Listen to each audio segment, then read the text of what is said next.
informasi ini bisa mendapatkan gambaran. Baik, hari ini saya coba bagikan, saya putarkan dulu mengenai bagaimana bakteri atau mikroorganisme yang baik itu mempengaruhi tubuh kita.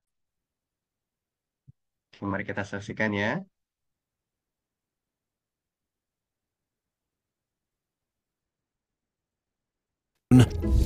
In your water bottle, on your hands before you wash them, on your hands after you wash them, and literally everywhere else on top of you too.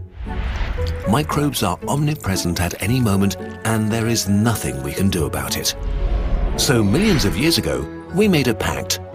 We give them shelter and food, and in turn, they work for us. But the more we learn about this partnership, the more it looks like a Cold War.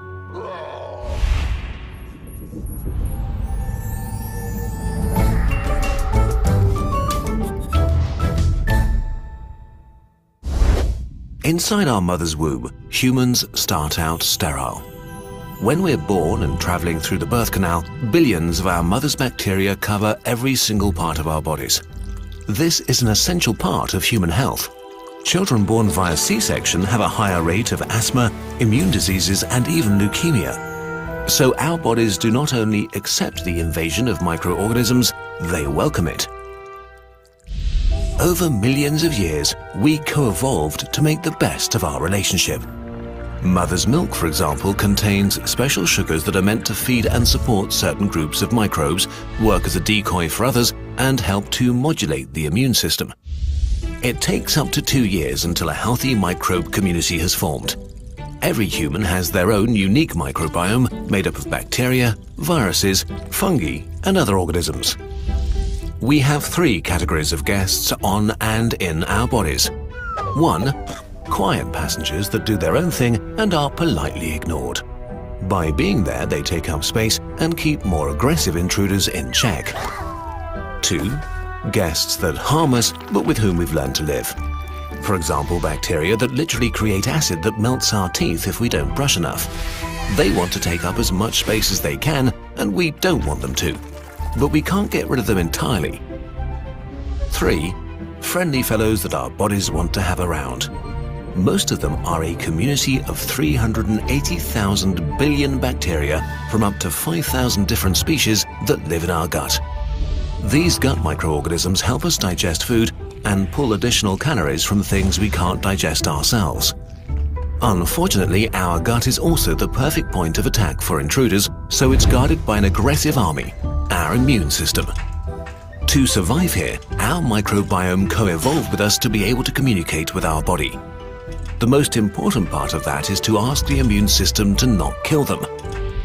But they also have a real motivation to keep our gut healthy, so some of them produce messenger substances that help to educate the immune system, and others stimulate the gut cells to regenerate faster. But over the last few years, evidence has emerged that the influence of our gut microbiome goes much, much further. It might even talk directly to our brain. We've observed a few curious things. 90% of our body's serotonin, an important messenger substance for nerve cells, is produced in the gut. Some scientists think the microbiome does this to communicate with the vagus nerve, the information highway of our nervous system. Other examples are bacteria that stimulate immune cells in the gut, so they send a kind of alarm signal to the brain. Here it activates immune cells that help the brain recover from injuries. Since the brain decides when we eat, the microbiome is interested in a healthy brain. A new field of science is opening up here, and we're just on the verge of understanding how these complex systems inside our bodies interact. But we are starting to see how much our microbiome actually influences us and our behavior. Take depression, for example.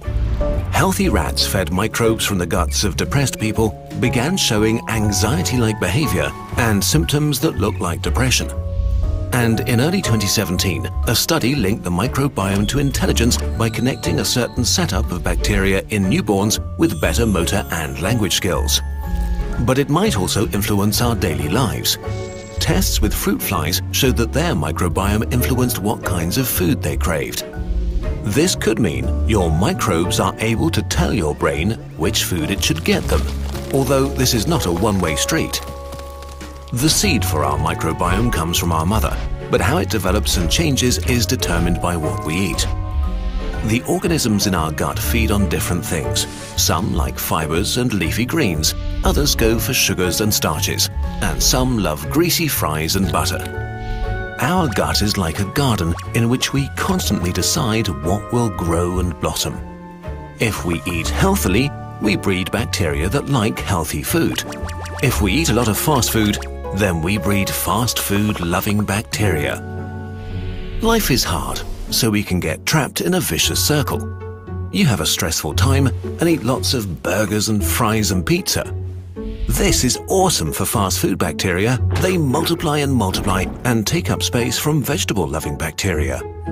But even worse, they send signals to the brain to continue what it's doing. This makes you want more fast food, which breeds more fast food bacteria, which makes you crave fast food, and so on. This kind of self-reinforcing cycle could play a huge role in obesity. But it's important to stress that you can fight this process and reverse it by eating healthily and breeding more good bacteria. Beyond weight gain, our microbiome has also been linked to other serious diseases like autism, schizophrenia, and cancer. One of the earliest symptoms of Parkinson's is actually gut problems. If your body is overrun with bacteria that harm you, there is often only one solution. You bring in an army of good guys. That's very easy. You just transplant some healthy poop. You do that by literally transferring poop from a healthy person into your gut. This method is already used to cure diarrhea that's caused when C. difficile bacteria take over a gut microbiome. But we just don't know enough about the complex interplay at work here yet. For example, a transplant from an overweight donor cured a woman's diarrhea, but contributed to her obesity down the line. This caused some waves, and another study tried to reverse the effect. Poop transplants from slim people to obese ones gave them a more diverse microbiome and made them less sensitive to insulin, both things that also happen when people lose weight. We need to do a lot more science to really understand how our microbes make us healthy or sick. But whether we like it or not, we need our microbiome and it needs us. We'll never have our bodies to ourselves, but we have gained a powerful ally, if we can just keep the peace.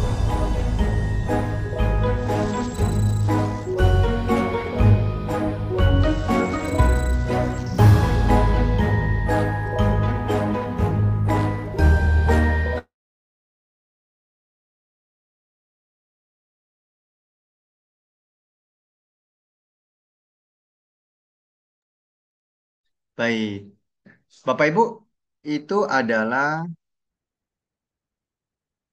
video klip mengenai apa itu mikrobioma di dalam tubuh kita.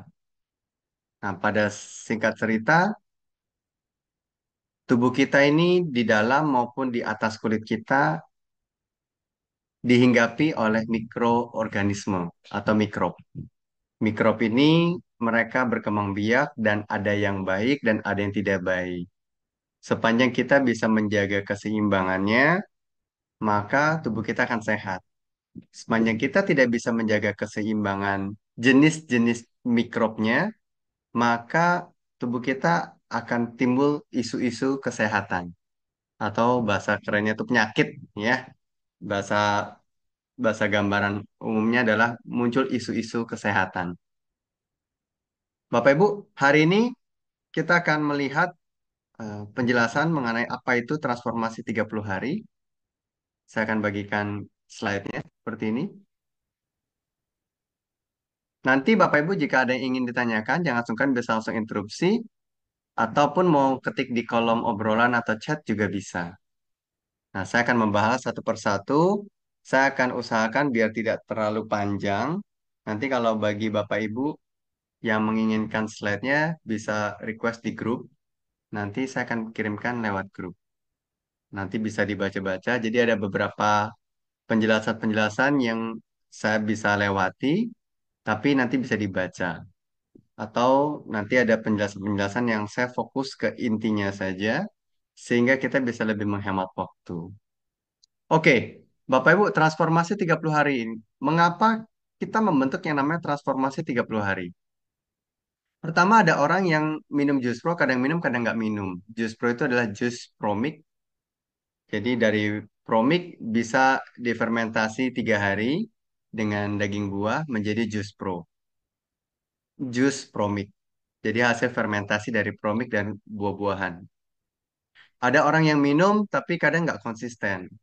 Sehingga mengakibatkan proses metabolisme di tubuhnya itu nanggung. Ya mau diperbaiki, nggak minum jus pro lagi. Mau diperbaiki, lupa minum jus pro lagi. Dengan demikian, tubuh ini masih setengah-setengah dalam memproses isu-isu kesehatan. Dengan melakukan T30 atau transformasi 30 hari, maka kita ingin langsung dalam 30 hari, kita transformasi badan kita dari yang masalah bolong-bolong minum jus pro, kita akan langsung gaskan langsung dengan promiknya. Oleh karena itu, untuk transformasi 30 hari ini juga diberikan harga khusus karena kita langsung minum promiknya, tidak minum jus pro-nya. Nah, ada juga orang-orang yang eh, saking sibuknya di kegiatan keseharian masih terasa cukup lelah, masih merasa kecapean, ataupun ada yang gangguan hormon. Lalu ada juga yang memiliki masa kembung, masa dimahnya, dan masalah-masalah penyakit bawaan. Penyakit bawaan itu bukan, maksud saya bukan yang dari lahir sudah ada, tetapi bawaan dari belasan tahun yang lalu atau beberapa puluh tahun yang lalu. Yang sudah ada sakit, namun tidak diberesin sampai ke akarnya. Orang bilang kita hanya mengatasi gejala. Bapak Ibu perlu sadari bahwa kalau kita hanya mengatasi gejala saja, kita tidak membereskan akar masalahnya. Dengan mikrob yang masuk ke dalam tubuh kita, maka gejala-gejala itu dilewatin, dia akan langsung masuk ke akarnya, lalu dia akan mengeluarkan masalah di akar. Sehingga bisa timbul yang namanya healing crisis, krisis penyembuhan. Kita singkat HC. Healing crisis ini atau penyembuhan, krisis penyembuhan ini, itu setiap orang berbeda-beda. Nah, dengan munculnya healing crisis ini, maka tubuh kita tuh akar penyakitnya tuh dikorek-korek keluar sehingga kita merasakan beberapa krisis. Kadang-kadang krisis itu adalah BAB-nya tidak lancar, kadang-kadang krisis itu BAB-nya kebanyakan, ada juga yang keringatnya makin bau, ada juga yang kepalanya makin pusing, ada juga yang ngantuk di siang hari, macam-macam. Nanti untuk lebih jelasnya kita bisa lihat di website kausalestari.com. Di sana juga ada tautan apa sih HC tersebut. Nanti bisa baca lebih lanjut di sana. Oke, jadi banyak masalah di dalam tubuh manusia, itu salah satu masalahnya adalah berhubungan erat dengan ketidakseimbangan mikrobioma di dalam tubuh kita. Nah, mikrobioma adalah kumpulan mikroorganisme yang ada di tubuh kita. Kumpulan. Jadi mikroorganisme atau kita singkat mikrob itu terdiri dari bakteri, terdiri dari virus, dan juga ada jamur atau fungi. Organisme ini kecil banget sehingga kita tidak bisa lihat dengan mata telanjang. Kita harus melihatnya dengan menggunakan mikroskop. Jadi diperbesar ratusan kali lipat, ribuan kali lipat. Nah, mikroorganisme ini makhluk hidup yang ukurannya kecil. Sekecil apa? Ukuran mikroorganisme atau mikrob itu antara 0,1 mikrometer sampai dengan nanometer. Jadi mikrometer itu apa sih? Nah, kalau Bapak Ibu punya penggaris, ada satuan penggaris itu biasanya sentimeter. Lalu ada garis-garis kecil di antara 0 dan 1. Satu garis menuju ke satu garis di sebelahnya, itu adalah 1 milimeter. Jadi sentimeter dibagi 10 namanya milimeter. Meter dibagi 100 namanya sentimeter. Meter dibagi 1000 namanya milimeter. Jadi 1 meter adalah 1000 milimeter. Lihat kebayang ya. Nah, mikrometer adalah 1 milimeter sama dengan 1000 mikrometer. 1 milimeter kita bagi 1000, bukan bagi 10, bagi 100, tetapi bagi 1000 itu menjadi 1 mikrometer. Itu ukurannya mikroba, ukurannya mikro. Hmm. Jadi mikroba itu bahasa tidak baku, yang baku itu adalah mikro, nggak pakai A gitu ya. Karena tadi di video juga kita mendengar mereka sebutnya microbes. Microbe itu nggak pakai A. Jadi diadaptasi kita eh, sadur, ya kita serap namanya mikrob. Nah, mikrob ini bisa saja ukurannya mikrometer sampai nanometer. Nanometer adalah 1 nanometer, 1 mikrometer adalah 1000 nanometer. Jadi lebih kecil 1000 kali lipat. Dipotong-potong lagi, eh, dibagi-bagi menjadi 1000. Jadi kecil banget. Jadi virus itu ukurannya juga kecil sekali. Ada fungi, ada bakteri ukurannya sangat kecil. Saking kecilnya di dalam tubuh manusia, s- kalau di dalam tubuh manusia ada 1 triliun sel, sel adalah eh, em, sel adalah bagian terkecil di dalam tubuh manusia. Sebutan sederhananya begitu. Ternyata jika 1 triliun sel di dalam tubuh manusia, ada 10 triliun mikrob di dalam tubuh manusia. Jadi benar-benar lebih banyak mikrob dibandingkan sel di dalam tubuh manusia. Artinya kita tidak bisa lepas dari yang namanya mikrob.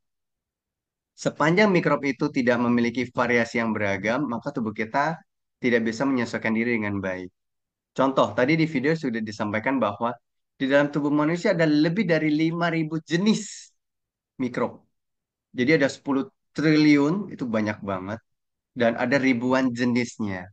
Nah, kalau dalam tubuh kita, kita hanya sering makan makanannya itu-itu aja, misalnya hanya makan tempe saja, maka mikrob yang makan tempe akan lebih banyak, sedangkan yang tidak makan tempe, mikrob-mikrob yang makan sayur, yang makannya daging, dan lain-lain, itu menjadi semakin sedikit kuantitasnya.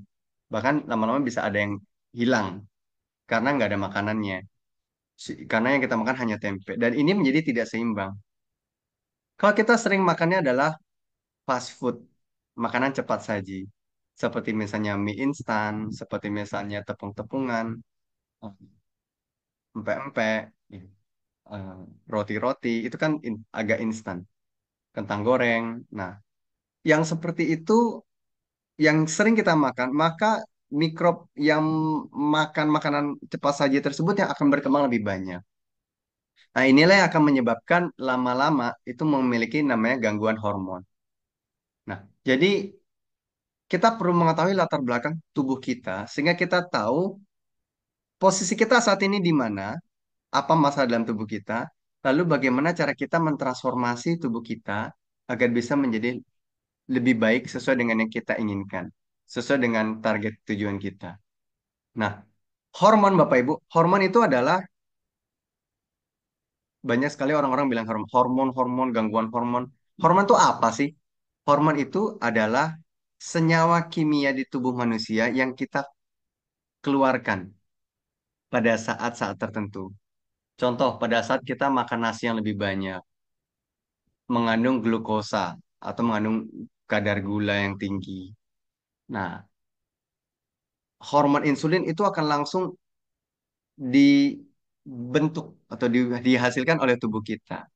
Kenapa? Karena terlalu banyak kadar gula dalam tubuh kita itu tidak bagus untuk metabolisme. Sehingga hormon insulin dihasilkan, senyawa kimia untuk mengontrol gula dalam darah dihasilkan, maka gula darah kita tidak akan kelebihan di dalam tubuh kita. Jadi dia akan kontrol, jangan sampai terlalu banyak beredar dan seterusnya. Nah, tadi saya sebutkan mengatur metabolisme. Nah, metabolisme ini apa? Metabolisme itu adalah istilah yang mengatakan bahwa terjadinya proses dalam tubuh kita. Itu namanya metabolisme. Metabolisme yang baik, maka proses di dalam tubuh kita baik. Begitu juga sebaliknya. Pada saat metabolisme kita jelek, maka proses di dalam tubuh kita itu tidak baik, akan mengakibatkan gangguan kesehatan. Jadi metabolisme nanti akan berhubungan dengan hormon. Hormon itu berhubungan dengan perilaku kita, pola makan kita, dan seterusnya. Oke, untuk mengatasi masalah-masalah kesehatan kita, termasuk mengenai masalah akar-akar masalah di dalam tubuh kita, kita melakukan namanya 6 perubahan. 6 perubahan ini tidak hanya sekedar pola makan, tetapi juga memiliki aspek-aspek yang lain. 6 perubahan ini akan kita lakukan setiap hari, sangat disarankan kita lakukan setiap hari, sehingga kita akan mendapatkan perubahan dalam hitungan minggu, Ibu Bapak, bukan dalam hitungan tahun. Orang-orang yang mengalami perubahan dalam tahunan, itu mereka melalui proses-proses yang disebut tidak konsisten. Kadang iya, kadang enggak, kadang iya, kadang enggak. Ya, prosesnya jadinya panjang, makanya butuh tahunan. Tubuh kita itu sangat pintar. Mereka akan mampu mengubah agar menyesuaikan diri, adaptasi. Pada saat kita konsisten melakukan perubahan selama 30 hari berturut-turut dengan ritmenya yang sama, maka tubuh kita benar-benar akan adaptasi sehingga perubahan itu akan terjadi lebih cepat. Perubahan yang lebih cepat kami sebutnya adalah transformasi.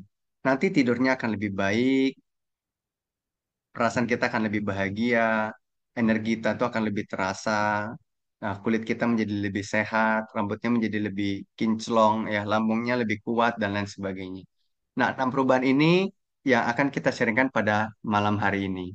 Yang pertama, kita perlu lebih banyak pasukan probiotik.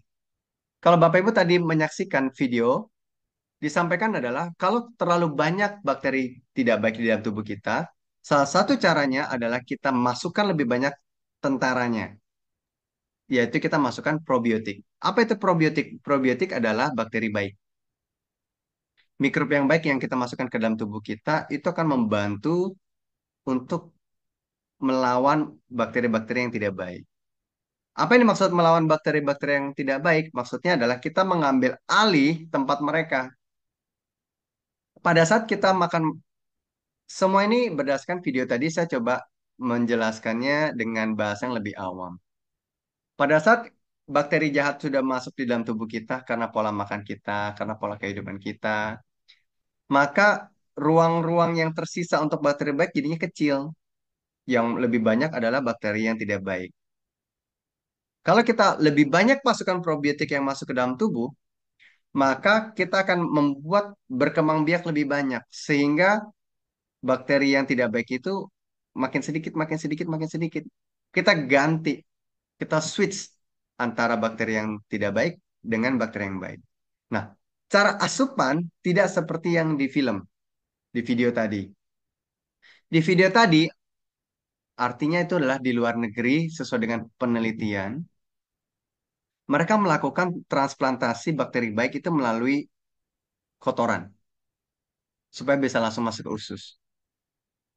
Kenapa Promik bisa langsung lewat mulut, nggak harus lewat eh, anus supaya langsung masuk ke usus mereka?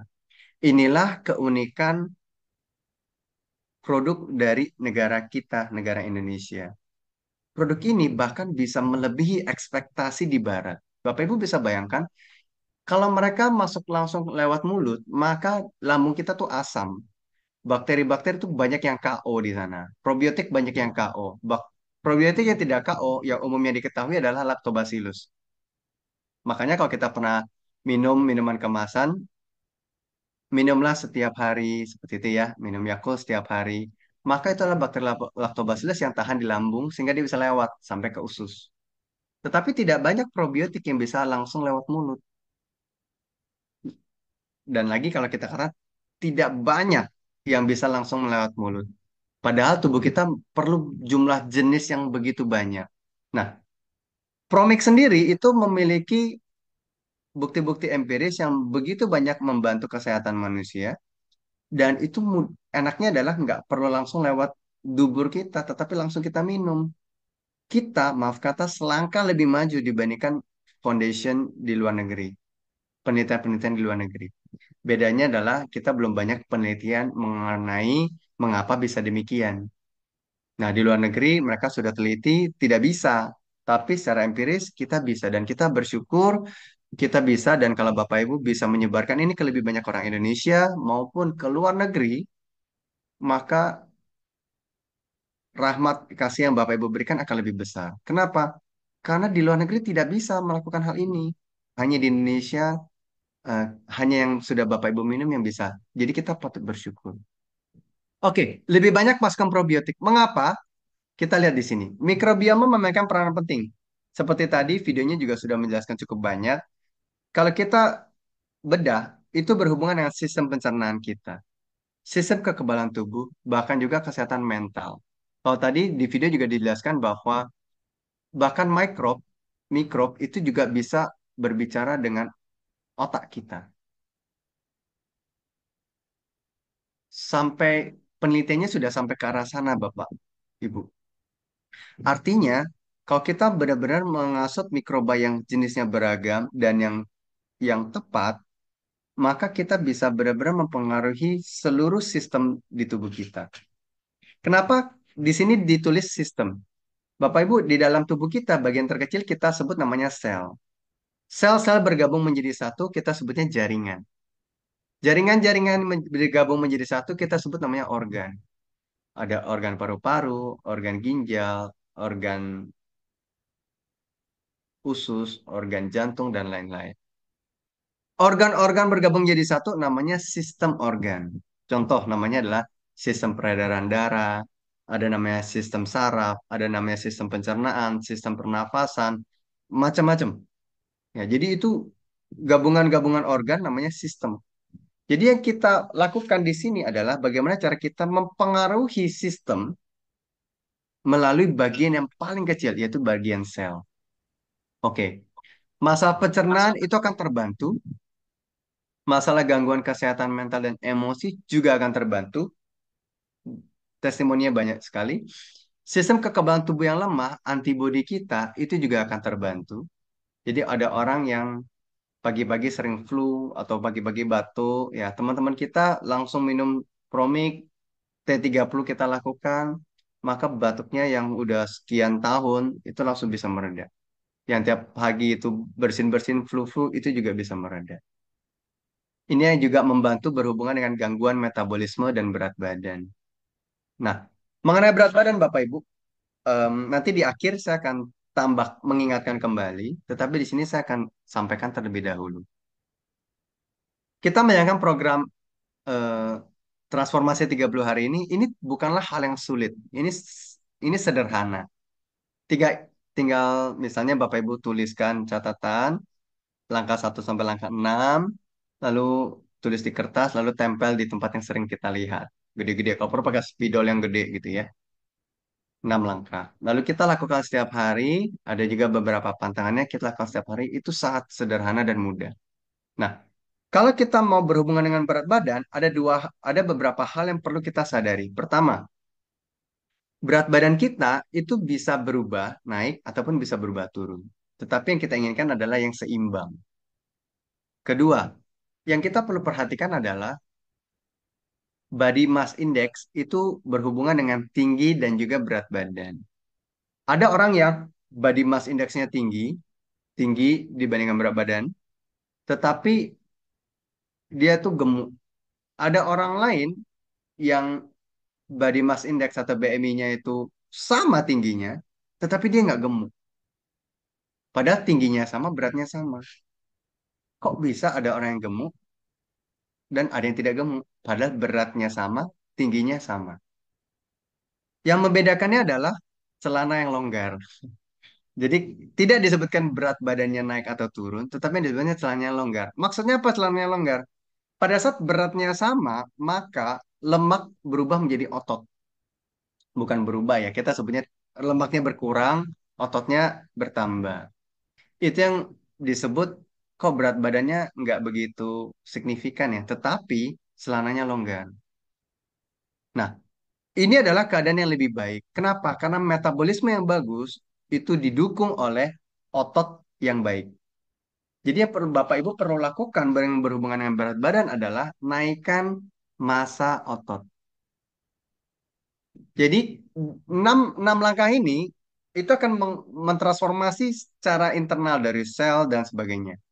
Untuk masalah otot, Bapak Ibu perlu melakukan latihan. Latihannya nggak perlu latihan yang sangat intens gitu ya, sampai keringatnya bertubi-tubi, sampai seember gitu keringatnya, nggak perlu. Tetapi angkatlah beban, eh, ini mampu selevel lagi di atasnya. Kalau sudah mampu satu level, tambah lagi level di atasnya sampai agak capek. Tapi kalau sudah agak capek, aduh kayaknya udah capek deh nggak kuat angkat lagi gitu. Atau nggak kuat gerak lagi karena udah capek. Oke. Itu akan membantu untuk meningkatkan massa otot, walaupun Bapak Ibu melakukan hal itu nggak berkeringat. Jadi bukan berarti harus berkeringat untuk menambah massa otot, tetapi mengangkat beban atau bergerak-gerak sehingga kita merasa agak capek. Ya, Bapak Ibu bisa takar sendiri capeknya sejauh mana. Jangan terlalu capek, yang penting agak capek sudah cukup.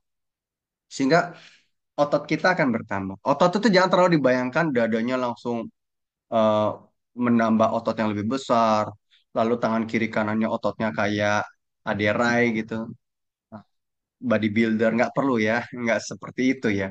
Penambahan otot kita itu proporsional, itu udah kelihatan baik. Ya tidak perlu sampai ototnya langsung menggelembung bisa sampai 6 cm tebalnya nggak usah. Ya, cukup merasa kita lebih berisi badannya, celananya lebih longgar, itu sudah cukup. Jadi tidak harus sampai olahraga sampai keringetan-keringetan, tidak harus seperti itu.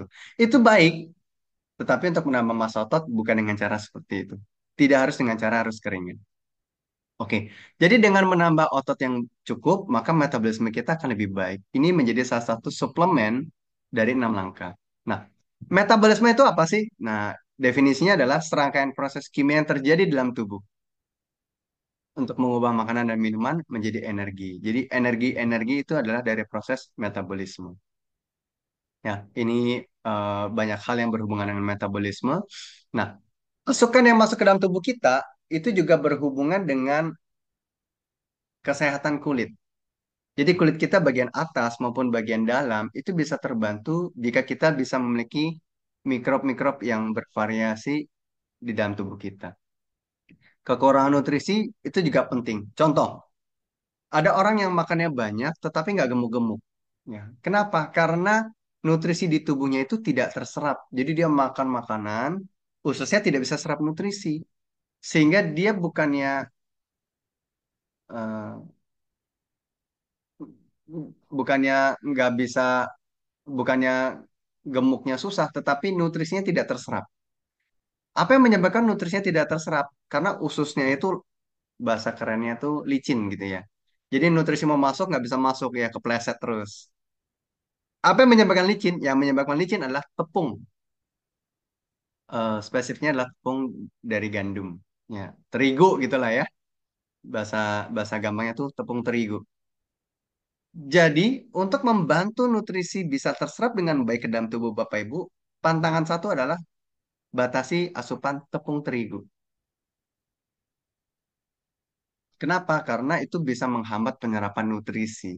Kita harus mengerti mengapa kita melakukan ini, sehingga kita sadar dan kita layak untuk melakukannya, worth it untuk dilakukan. Jadi jangan sampai kita kekurangan nutrisi karena kita lapisi usus kita dengan tepung. Maksudnya tepung apa? Kan kita nggak makan tepung. Iya, yang kita makan adalah olahan tepung. Contohnya adalah roti pakai tepung terigu, kue pakai tepung terigu, mie pakai tepung terigu. Jadi banyak makanan yang dibuat memakai tepung. Kue tar, ya, kue bolu, dan lain sebagainya. Jadi yang tepung-tepung itu 30 hari ini di stop dulu. Gitu ya. Itu akan menjadi maksimal. Kalau memang nggak bisa di stop, ya udah 2 minggu sekali deh dikurang-kurangi gila. Yang harusnya makannya satu porsi, makannya cuma seperlima atau seperempat gitu. Jadi mencoba untuk perlahan-lahan dikurangi sehingga nutrisi kita benar-benar diserap dengan lebih sempurna. Oke. Kedua adalah kita bawa pasukannya ke dalam tubuh kita, yaitu dengan langsung minum Promik. Varian apa aja boleh. 3 sendok makan Promik pagi, siang, dan malam. Kita campur air. 150 sampai 200 ml. Kapan diminumnya? Pagi-pagi setelah sikat gigi, sesudah makan, atau bukan. Dan sebelum tidur. Bukan setelah makan malam, tetapi sebelum tidur. Nah, Bapak Ibu, ini kita lakukan, kita akan mendapatkan tambahan pasukan. Kalau kita mau lebih booster lagi, maka di pagi dan malam, minum promiknya itu tambahlah irisan jahe. 3 keping irisan jahe. kasih air panas, ya diamkan selama 5 menit. Irisan jahe, air panas, promik, diamkan selama 5 menit, kemudian kita minum. Ini akan lebih booster, ya, dengan usaha tambahan. Tubuh kita, karena kita minumnya langsung promik, itu akan bisa menjadi wajah jus pro selama 30 hari. Nah, kalau 30 hari Bapak Ibu bayangkan misalnya siang, Bapak Ibu makan buah-buahan, makan sayur-sayuran, kemudian Bapak Ibu minum promik, maka tubuh Bapak Ibu akan menjadi jus pro. Itu lebih powerful, ya. Nah, Bapak Ibu, ini adalah sebuah hal yang sangat penting.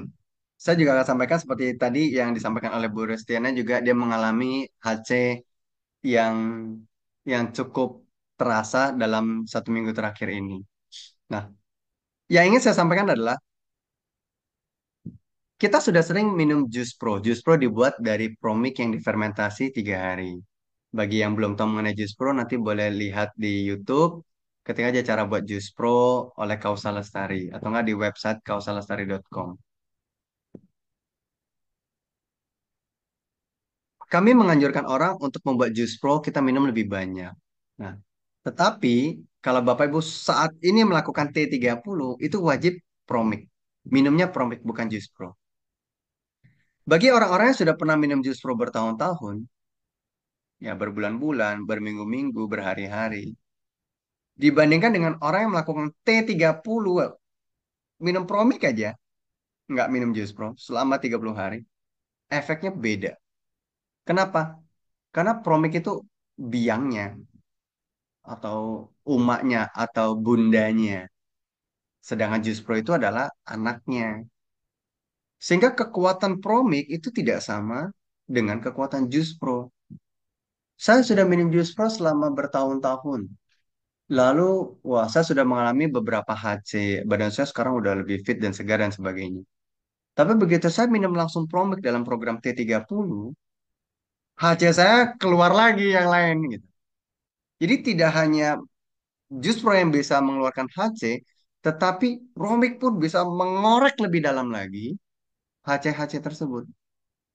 Jadi tidak sama. Jadi makanya kalau ada beberapa orang, nanti Bapak Ibu juga memiliki wawasan yang lebih. Kalau ada beberapa orang yang merasakan, oh, saya mau mencoba untuk membuat jus pro dari jus pro. Itu sangat-sangat tidak disarankan. Kenapa? Karena powernya beda. Promik minum langsung, powernya beda dengan kita minum jus pro. Apalagi orang mau membuat jus pro kedua dengan jus pro, powernya udah jauh berkurang lagi. Jadi kami sangat tidak menyarankan. Kenapa ya? Karena kami dulu udah pernah coba lakukan dan benar-benar hasilnya nggak bagus gitu ya. Tidak disarankan. Dan efeknya Bapak Ibu kalau sudah mengikuti T30 akan benar-benar ngerasa, wah saya minum Promek langsung, walaupun hanya 3 sendok sekali minum, walaupun hanya totalnya 90 ml 1 hari, itu beda banget dibandingkan kita minum jus pro bergelas-gelas dalam 1 hari. Itu hasilnya nggak sama. Nah, oleh karena itu, kalau ada teman-teman kita yang mau mencoba-mencoba, kita bisa kasih mereka masukan perbandingan seperti ini. Jangan sampai mereka sakit perut dan seterusnya dan seterusnya. Nah, kita sampaikan bahwa ini sudah melalui berbagai macam lika-liku penelitian sehingga kita dapatkan rumus ini. Silakan minum jus pro itu adalah yang moderat. Tapi kalau Bapak Ibu mau benar-benar serius transformasinya, maka minum langsung promiknya. Dan ini hasilnya akan berbeda. Oke? Nah, perbanyak makan buah sayur mentah, kurangi makanan berminyak, kurangi gluten atau tepung-tepungan, dan minum air putih lebih banyak dari biasanya. Pada saat Bapak Ibu melakukan T30, itu sudah ada jurnal yang perlu diisi. Nah, ada Bapak Ibu yang mengisi jurnal itu yang pertama kali, sudahkah pernah mendaftar atau mengisi jurnal? Ada yang jawabnya sudah. Lalu bisa lanjut ke pertanyaan berikutnya, mengisi jurnal. Di data itu nggak kelihatan. Nah, data pertama nggak ada. Nah, jadi ada orang yang isi datanya, sudah pernah belum? Belum. Lalu ada pertanyaan berikutnya. Nah, hari pertama, Bapak Ibu saya sarankan untuk mengisi belum dulu. Lalu nanti berikutnya boleh isi yang sudah, sehingga datanya bisa lebih lengkap. Tapi nggak apa-apa, nanti kalau Bapak Ibu ingin melihat jurnalnya, bisa langsung chat ke admin, atau bisa chat langsung di grup. Admin, saya mau dong dapat link jurnalnya. Nah, nanti dari bagian admin akan chat pribadi. Jadi Bapak Ibu akan bisa langsung melihat jurnal yang sudah Bapak Ibu isi dari awal sampai sekarang itu apa saja sih yang sudah Bapak Ibu makan, apa saja sih gejala-gejalanya, apa saja sih ini dan itunya akan kelihatan semuanya. Jadi besok kalau udah isi jurnal lagi, maka akan terlihat lagi data di jurnal itu Bapak Ibu bisa langsung ke update otomatis di link yang sama. Dan link ini kami tidak akan berikan kepada orang lain selain ke Bapak Ibu sendiri ya karena memang ini adalah data pribadi. Oke, jadi dari data jurnal tersebut Bapak Ibu akan tahu, oh ternyata aku dari 4 hari ini kok makannya kok berminyak berminyak berminyak ya. Atau dari 4 hari ini kok saya makannya kok olahan tepung olahan tepung olahan tepung ya. Berarti kita perlu untuk mewaspadai diri kita. Saya perlu lebih menguatkan tekad untuk mengurangi. Saya perlu lebih menguatkan tekad untuk pantang seperti itu. Nah, di bawahnya hasil maksimal, maka kata kurangi diganti menjadi tidak.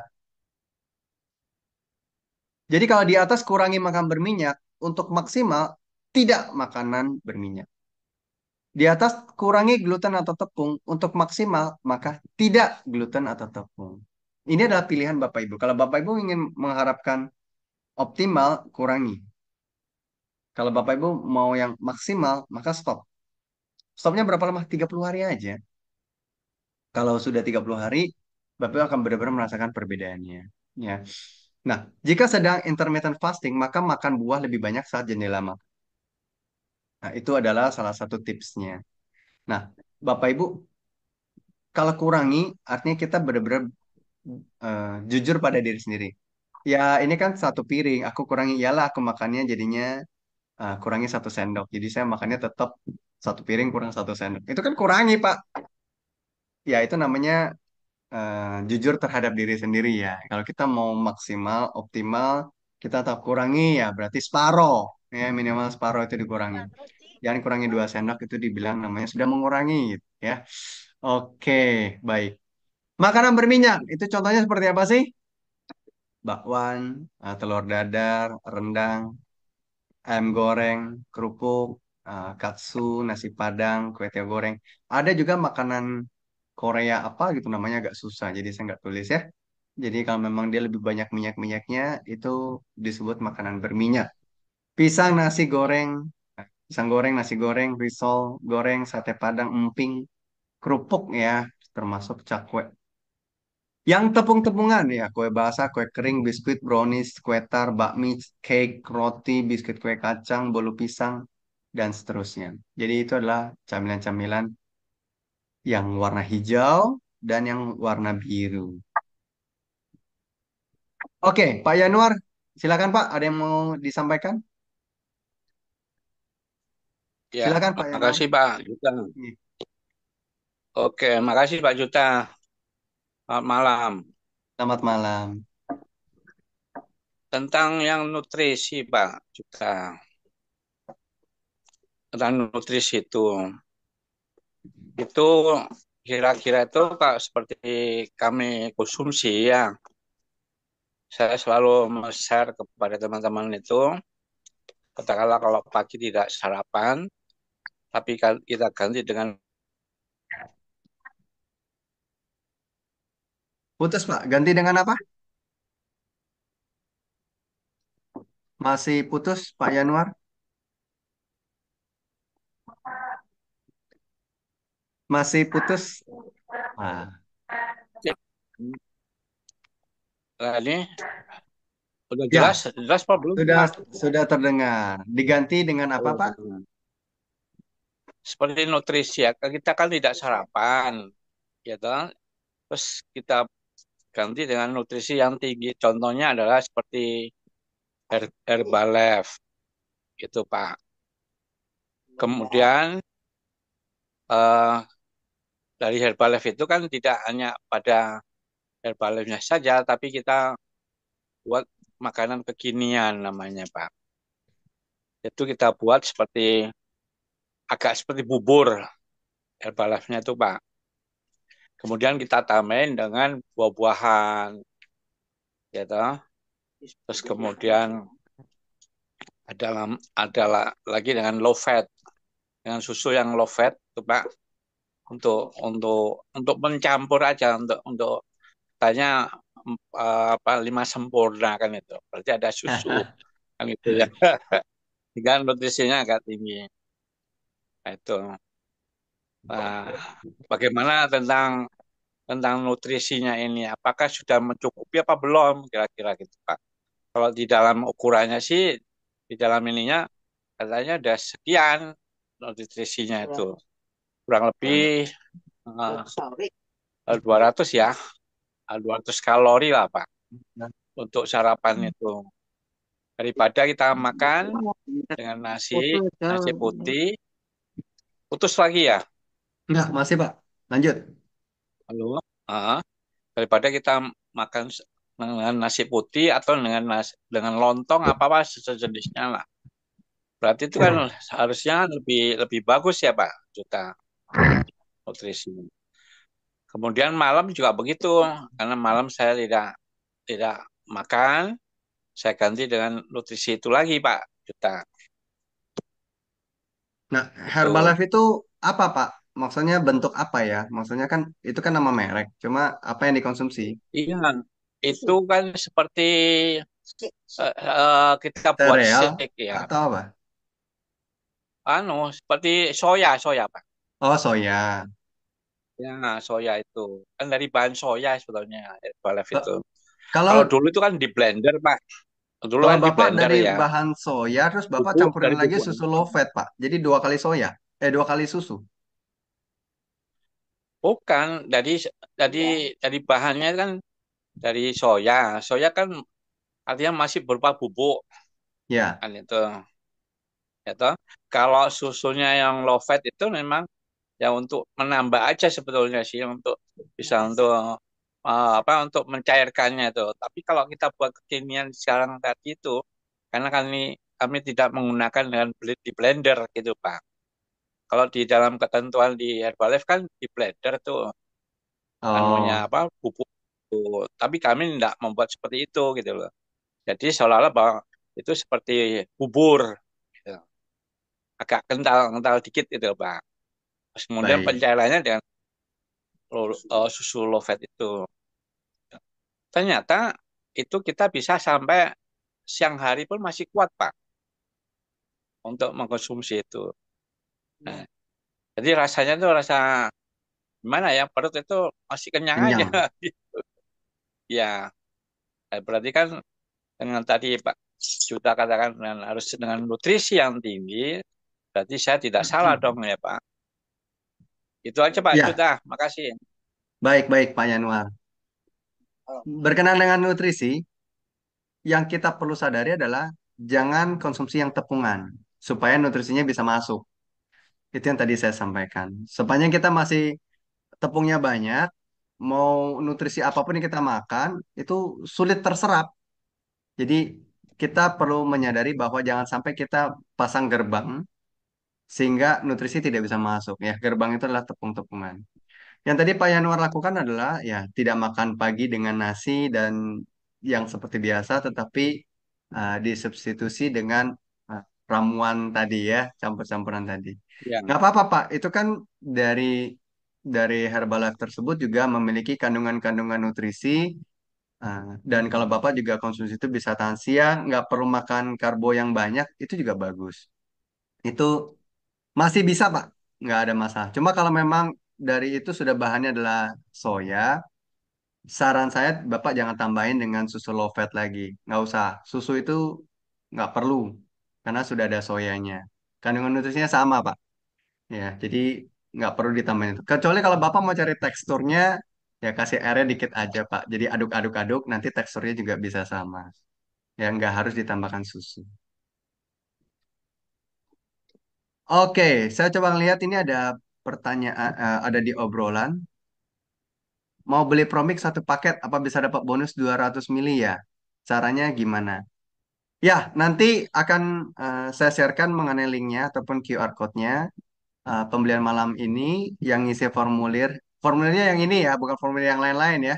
Formulir yang saya sampaikan di Zoom ini itu bisa mendapatkan bonusnya. Ada promo yang mengikuti Zoom pada malam hari ini. Dengan T30 saya tidak ingin BB turun. Gimana caranya? Ya, dengan cara menaikkan massa otot. Ya. Jika tidak ingin mengalami keluhan seperti disebutkan, apakah bisa ikut T30? Bisa. Kalau saya sudah menggunakan Promik 30 hari lebih, tapi pas saya puasa 3 hari, masa saya kambuh. Jadi saya berhentiin dulu. Saya juga penderita kanker ovarium, kista, neoplasma, sudah selesai kemo. Pertanyaannya apa ya? Nanti boleh dituliskan pertanyaannya. Kalau saya puasa, tapi pas saya puasa 3 hari, masa saya kambuh. Jadi saya berhentiin dulu. Yang diberhentiin itu Promiknya atau puasanya ya? Dan puasa itu untuk apa? Jadi perlu ada penjelasan lebih lanjut. Jus Pro terbuat dari buah apa? Rasa asam, tidak mengganggu mah, menaikkan asam lambung, bisa turun berat badan. Wah, ini pertanyaannya paket lengkap gitu ya. Jus Pro terbuat dari buah apa? Jus Pro adalah promik ditambah buah apa saja, ditambah air, difermentasi 3 hari. Rasanya asam? Ya, karena fermentasi dominan biasanya rasanya asam. Tidak mengganggu mah? Tidak. Tidak menaikkan asam lambung? Tidak. Bisa turun berat badan? Iya, dengan tanda bintang ya. Kalau konsumsinya nanti bisa lihat di website ya, bagaimana cara kita konsumsinya untuk turun berat badan.